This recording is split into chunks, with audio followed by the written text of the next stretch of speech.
का कोई अस्तित्व नहीं है वहां पर भीलवाड़ा में। तो जा रहा था मैं, एक गाड़ी के नीचे एक स्लोगन देखा। क्या स्लोगन देखा मैं आपको बताना चाहता हूँ कि सोरा अगर जिंदगी, लड़के की जिंदगी आपको जिंदा रखनी है, सोरो जीतो राखो है तेने बाइक नहीं आलवी।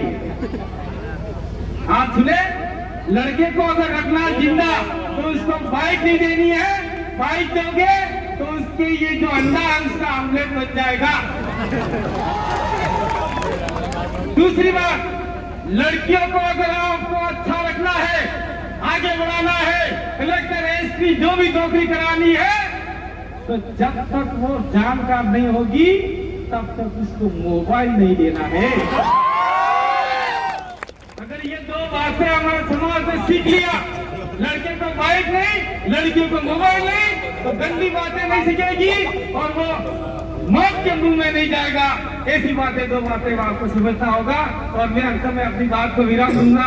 आप सभी लोगों ने मेरे एक्सीडेंट के समय जो जानते हैं, जिन्होंने कुदरत से प्रार्थना की थी कि कांति भाई को कुछ नहीं होना चाहिए, तो करकेला में मेरे वहाँ पे राजस्थान में लोगों ने मदद चढ़ाई है। इस इलाके में जो मदद होगी वो भी आप लोग चढ़ा देना, बाकी मत रखना।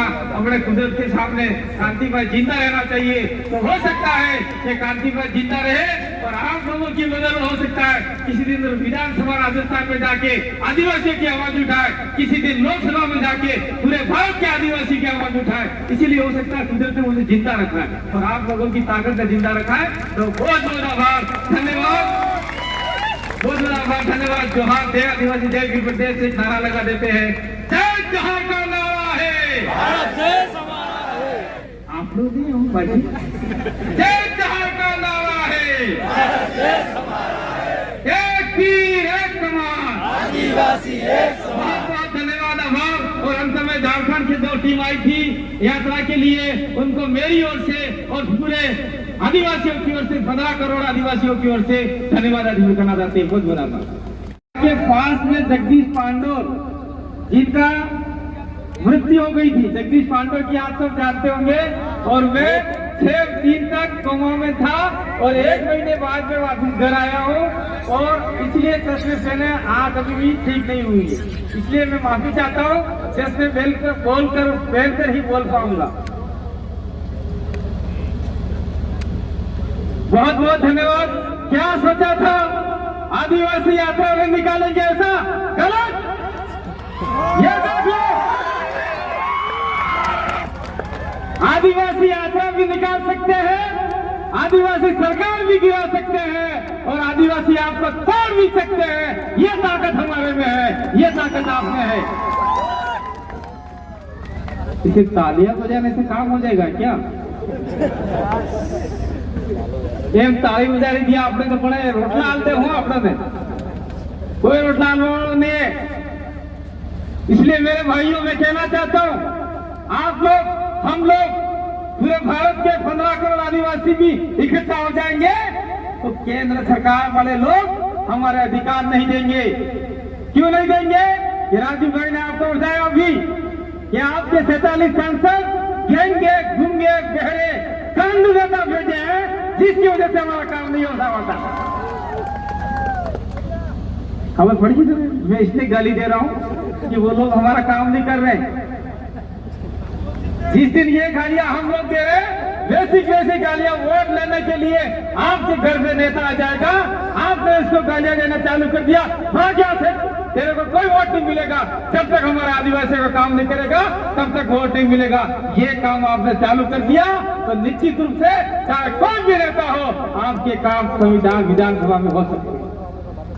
27 विधानसभा सीट है इस गुजरात की, 27 विधानसभा सीटों में से कौन सा आदिवासी आपके लिए बोल रहे होता? मुझे नए अभी जीते हैं। हो सकता है मैं किसी पार्टी का या व्यक्ति का प्रचार नहीं कर रहा हूँ, लेकिन बीच में, हमारे बीच में ये चेतन भाई बैठे हैं, थोड़ा सा उनको विश्वास कर सकते हैं। हो सकता है 5 साल के अंदर यही भाई बोले, इनको बोलना चाहिए पार्टी जाए, कोई दिक्कत नहीं है, पार्टी आपको मैंडेट नहीं देगी, ये समाज मैंडेट देगा और आपको विधानसभा में जाएगा। बोलना पड़ेगा, हम कह रहे हैं बोलना पड़ेगा। और आदिल भाई ने कहा था, मैं गुजरात में राजस्थान में यही बात कर रहा हूँ, 46 आपके सांसद दिल्ली जाके, हम दिल्ली में चुपचाप बैठे रहे। हमारा वहाँ का एमएलए कनकपुर कटारा दूसरी जातियों के लिए लिखता है, नहीं साहब यहाँ पे तो ब्राह्मण भी हैं, बनिए भी, ये भी हैं, उनको भी मिलना चाहिए, उनको भी मिलना चाहिए। अरे यार सबको मिलना चाहिए। संविधान फाड़ के तोड़ के फेंक दिया उन लोगों ने। हम लोग संविधान की बात कर रहे हैं। संविधान है कहाँ आज की तारीख में? कहाँ संविधान? फालतू बकवास बना रखा है, कोई संविधान नहीं है। मैं तो ये मानता हूँ संविधान में अमेंडमेंट कर करके संविधान को बिगाड़ दिया है। ये बहुत सारी बातें समझने की जरूरत है हमको, लेकिन हम लोग हमें बात तैयार नहीं है। और चुनाव मैदानों में मैं तो राजू भाई, मैं आपको कहना चाह रहा हूँ, भले आपने माना सुना लो, मैंने देखा है चुनावों के दिनों में जो एक पोटली देता है, घोड़े के पिशाब, गधे की पिशाब है वो दारू।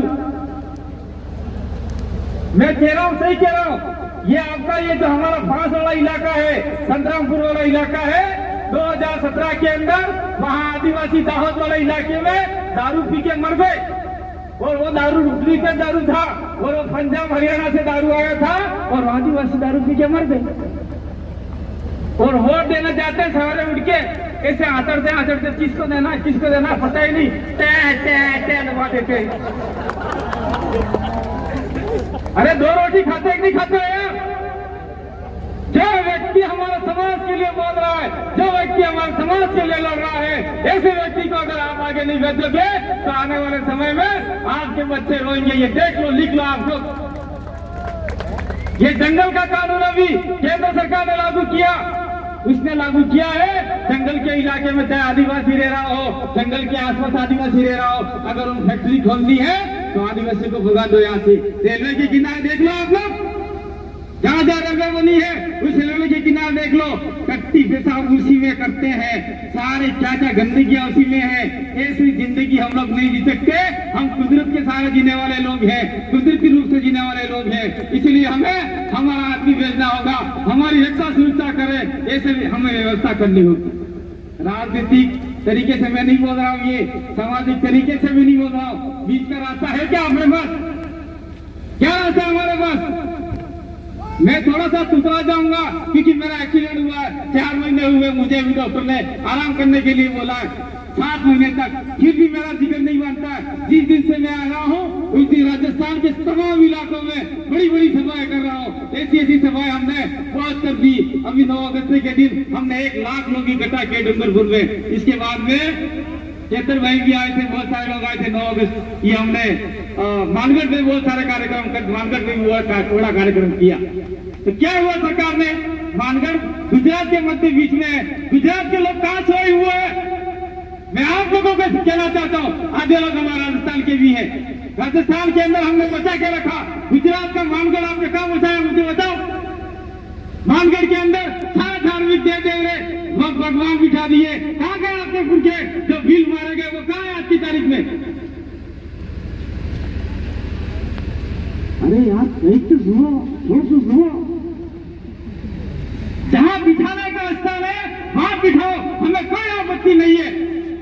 मानगढ़ के ऊपर कोई हमारा भीड़ मर गया, उसका सिरा रोकने के लिए तैयार नहीं है, उसका कोई समाधि बनाने के लिए तैयार नहीं है, लेकिन वहाँ विभिन्न प्रकार के 12, 13, 14, 15 हाथ वाले के फोटो लगा दिए, मूर्तियां लगा दी। क्या है ये? भगवान के विरुद्ध नहीं है हम लोग, लेकिन भगवान का जहाँ स्थान है वहाँ लगाओ, जहाँ हमारा आदिवासी का स्थान है उसको मत छेड़ो। ये आप लोगों को तय करना होगा, तो ही हमारा आदिवासी समाज बच पाएगा। देखो मैं कह रहा हूँ, सही बात तो सबको कड़वी लगती है, कड़वी लगेगी आपको। जो अभी हमारे एक भाई ने बोला था संस्कृति के बारे में, आदिवासी संस्कृति आप लोग जैसे जैसे छोड़ते जाओगे, आने वाले समय में आप लोग गैर आदिवासी बनते जाओगे, और गैर आदिवासी बनते जाओगे तो आपके जल जंगल जमीन और आपके जितने भी अधिकार हैं वो सोते ही खत्म हो जाएंगे। फिर तंबूरे बजाते रहना,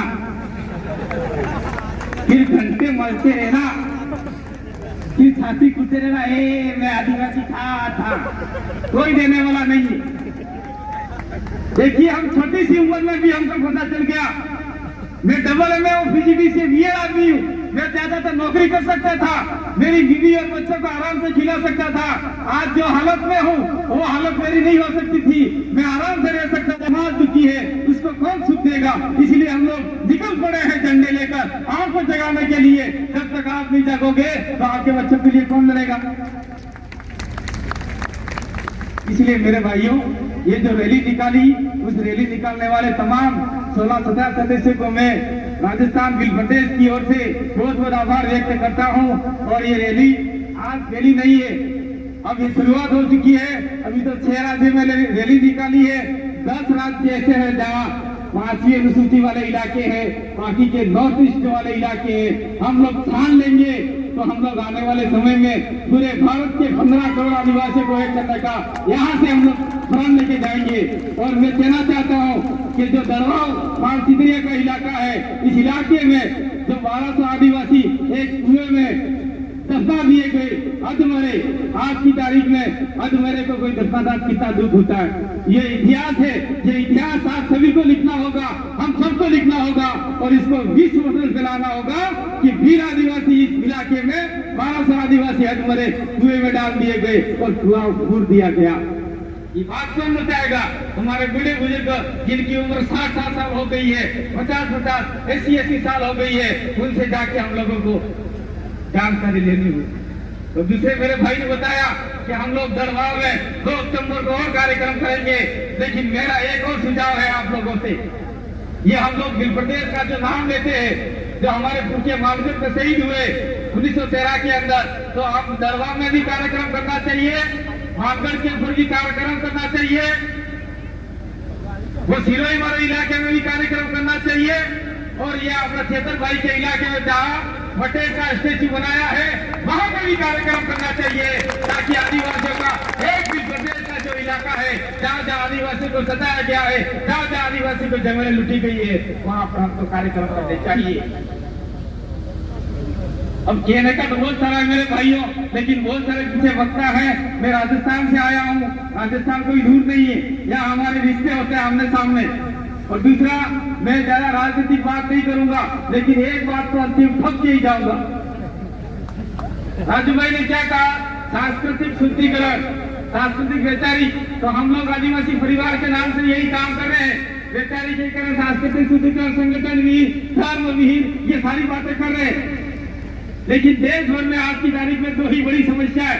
राजू भाई ने एक तो बता दिया राजनीतिक समस्या, मैं दूसरी समस्या बता रहा हूँ, देख लीजिए आप लोग। दूसरी समस्या क्या है? धार्मिक समस्या। धार्मिक समस्या यहाँ के कुछ लोगों को ईसाई बनाया जा रहा है, यहाँ के कुछ लोगों को वनवासी के नाम से हिंदू बनाया जा रहा है, यहाँ के कुछ लोगों को मुसलमान बनाया जा रहा है, उधर देखो बुद्धिस्ट बनाया जा रहा है। आदिवासियों को हर कोई धर्म अपनी ओर खींचना चाहता है, क्योंकि आदिवासियों का अपने आप में अलग धर्म है। ये आप, मैं नहीं कह रहा हूँ, सुप्रीम कोर्ट के जजमेंट पढ़ लीजिए, बाकी सारी किताबें पढ़ लीजिए। हमारे राजस्थान की कक्षा 8 की किताब लाके आप लोग पढ़ सकते हैं। इसमें साफ लिखा हुआ है कि आदिवासियों का हिंदू, ईसाई, मुस्लिम, बुद्धिस्ट और इन सभी धर्मों से अपनी अलग धर्म है, अलग परंपरा है, अलग संस्कृति है। ये अक्सर अपने देवी देवताओं के अलग होते हैं, उनसे अपने देव देवरे अलग होते हैं। पीपल अपनी आत्माओं, मृत आत्माओं की पूजा करते हैं, अपने घर में माता रानी का अलजा रखते हैं। सीरावासी आपके इलाके क्या कहते हैं, उनकी पूजा करते हैं। ये कहा गया है। इसलिए अगर हम लोग धर्म से भी बाहर आ गए, राजनीति से भी बाहर आ गए, आदिवासियों का अपना धर्म को अलग मांग लिया और आदिवासियों के अलग राजनीति खड़ी कर दी, तो निश्चित रूप से हम लोग दिल्ली के ऊपर भी कब्जा कर सकते हैं और 10 राज्यों के मुख्यमंत्री भी हम लोग बना सकते हैं। ये पावर हमारे पास में है, पावर लेना पड़ेगा। ये मैं ज्यादा नहीं बोलना चाहता था, लेकिन बोल दिया। और जिस दिन आप लोग गुजरात के 27 में से 20 सीटें भी आप लोग लेके आ गए, तो गुजरात का मुख्यमंत्री किसको बनाना है? बीजेपी वहां समाज मोरे अभी लंबड़ पड़े, एक बिल भाई है ना, एक बिल भाई है ना। कांग्रेस वाला भी समाज मोरे अभी लंबड़ पड़े, ए भाई है ना, ए भाई है ना। आपको क्या बनाना है, क्या बनना है? ये ताकत आप में हम लोग पैदा करना चाहते हैं, इसीलिए हम लोग आपसे जिसमें आए। मुझे गुजरात का सीएम थोड़ी बनना है, मुझे इस इलाके का आपका धरासत में आया एमएल थोड़ी बनना है, मैं तो डूंगरपुर का ही बोलूंगा कि। और हमारे अंदर ये होना चाहिए कि मेरा हक आपका हक कोई नहीं खाना चाहिए। आपके इलाके का आदमी है वही लड़े, दूसरे इलाके का आदमी आपके इलाके में लड़ना चाहिए। ये अगर आपने तय कर लिया तो निश्चित रूप से आपका काम हो सकता है। और मेरी अंतिम एक ही बात है, ये इस मॉनिटरिंग हम लोग भी कहना चाहते हैं, 2 स्थानों को जिम्मेदारी हम लेते हैं, मानगढ़ की और लिलुड़ी बदली की। गुजरात वाले 2 स्थानों की जिम्मेदारी लो, एक बाल लड़वाब की और एक कौन सा स्टेचू बनाया हो केतन भाई, केवड़िया वाला। केवड़िया में हमारे आदिवासी भाइयों की बहुत सारी जमीनें छीनी गई है, वहां पे होकर 4 स्तंभ अपने बना दिए, 4 में हमने कार्यक्रम चालू किए। तो ये कांग्रेस बीजेपी वाले लेबू लेने लग जाएगी लंबा।